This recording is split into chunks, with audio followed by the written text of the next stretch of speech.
સમાચારમાં આગળ વાત કરીશું વડોદરાથી વડોદરાના પદ્માલા ગામમાં રાત્રિના સમયે જૂથ અથડામણનો મામલો સામે આવ્યો છે।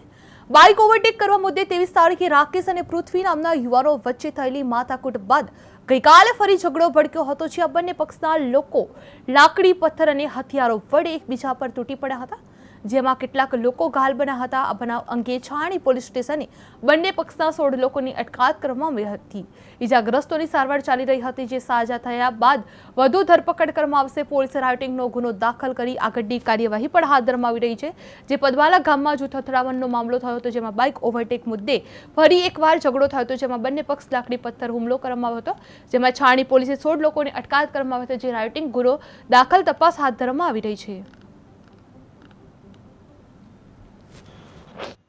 વડોદરા શહેરના પદમલા ગામે ગતરોજ એક રાત્રિના સમયે રાયોટિંગ અને 307ની ક્રોસ કમ્પ્લેન જે છે એ લેવામાં આવી છે।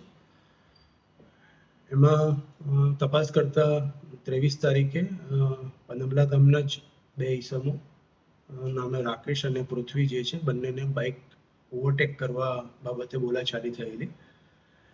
એ સંદર્ભે ફરી એક વખત 30/3/26 એટલે કે ગતરોજ બંનેને બોલાચાલી થઈ અને બંને પક્ષે સામસામી, બંને અલગ અલગ ફળિયામાં રહે છે,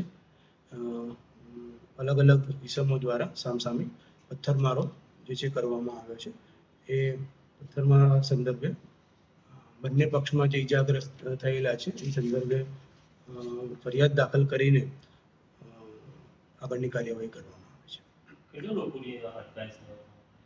અત્યારે બંને પક્ષે ટોટલ જે ફરિયાદ આપેલી છે એમાં જે આરોપીઓ છે એ પૈકી એક પક્ષે 7 આરોપી અને એક પક્ષે 9 આરોપી જે છે એને રાઉન્ડ અપ કરવામાં આવ્યા છે। આગળની તપાસ જે છે કરી અને આગળની કાયદેસરની કાર્યવાહી કરવામાં આવશે। હથિયારમાં મુખ્યત્વે છૂટા હાથની મારામારી, પેવર બ્લોક અને અન્ય ચીજ વસ્તુઓ જે છે એનો ઉપયોગ કર્યો। કોઈ હથિયાર હજુ સુધી કબજે કર્યું નથી, પણ એમની મેડિકલ જે છે। સાબરકાંઠા જિલ્લાના હિંમતનગર તાલુકાના દલપુલ ગામમાં દિવાલ ધરાશયી થવાની દુર્ઘટનામાં 3 લોકો દબાયા હોવાની ઘટના સામે આવી રહી છે।